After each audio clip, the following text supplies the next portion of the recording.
Recording in progress. Good morning, everyone. Good morning.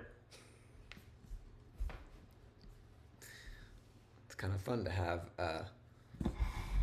teisho here with me today. I usually give my Friday Dharma talks with an in-person audience too, so cheers, brother. This is coffee, by the way. It would be a bit too early for that.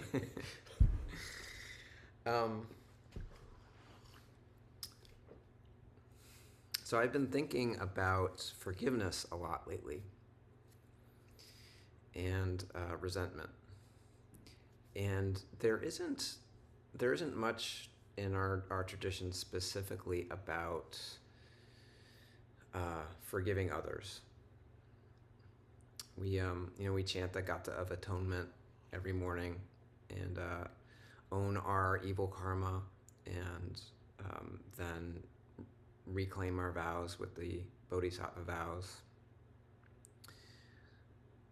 But what if one of the things that we're suffering with is resentment, being sort of caught up with maybe things that have happened in the past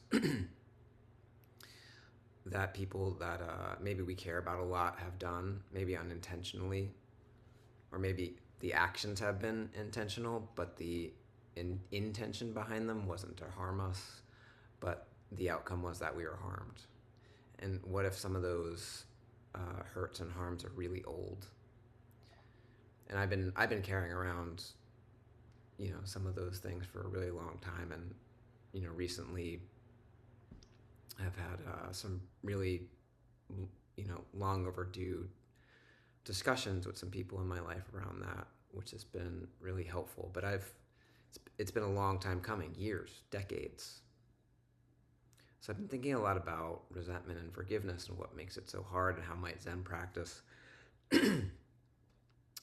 sort of help us with the suffering that comes with it, and maybe open new possibilities. And one of the things I've always really appreciated about our practice is,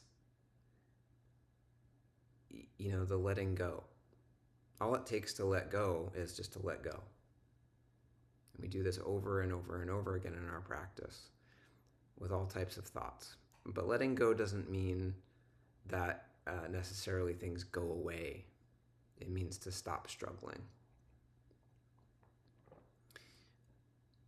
The issue with resentment is that it's hard to let go, especially when we are carrying hurt that shouldn't have happened.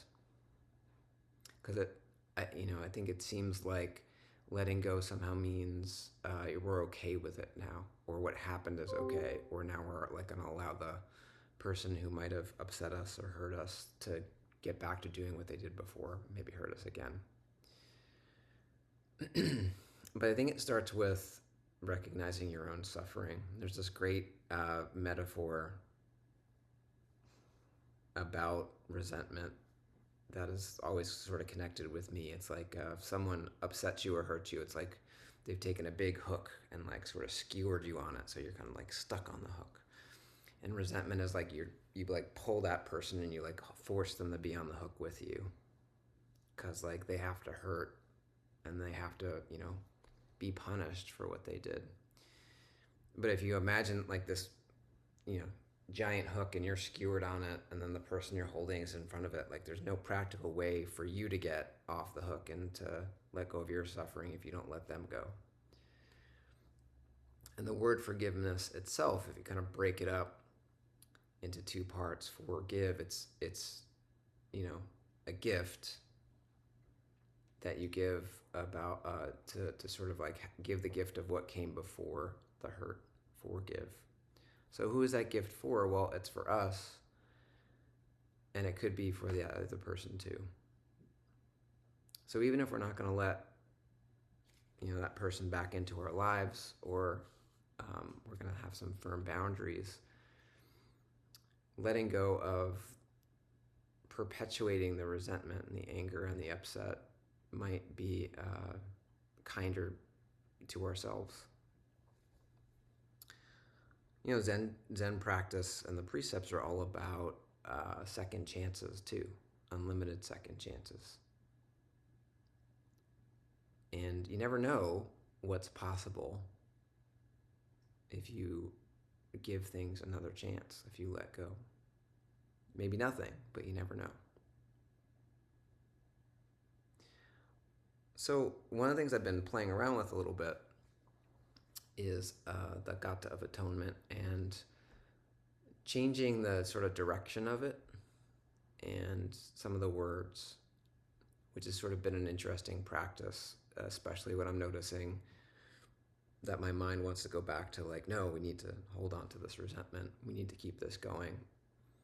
So what I've been doing from time to time when I feel like I'm getting sort of pulled back into a struggle that I would like to let go of is I will think of the person who maybe I've been holding that resentment against that I want to let go, and I'll sort of change the gata of atonement like this. So I'll say, all evil karma that Mickey Mouse, for example, has committed because of their beginningless greed, anger, and ignorance. Now I forgive them of it all. And one of the things that's like really hit me as I do that is the beginningless greed, anger, and ignorance. You know, we practice noticing that the potential for harmful acts is always there for us, and it's because of our beginningless greed, anger, and ignorance. It's not a thing we're going to get rid of. It's just the potential is always there, and I think it's sometimes hard to remember that all the other human beings in our lives also have their own beginningless greed, anger, and ignorance, and they make mistakes like we do. So you might just sort of play around with that if that feels like it's connecting with you. It's been interesting. I'm going to keep practicing with that a little bit just to see, especially when I've decided there's a resentment I want to let go of, if that helps me to re-let go of it.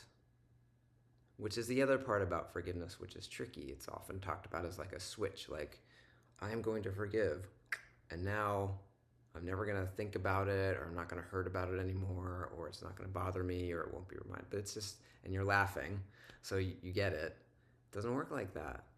And if that's the bar, we can never forgive anyone for anything ever. But if it's like letting go and coming back in Zazen and a choice we have about struggling, then it's a choice that we can experiment with and make over and over again and see what happens.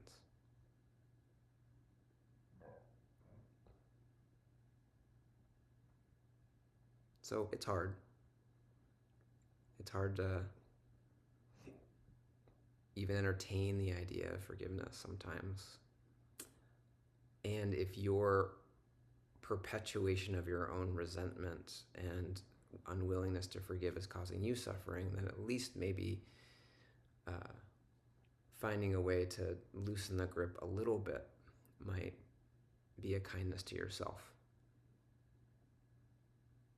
And then that might set the stage for something else to happen. So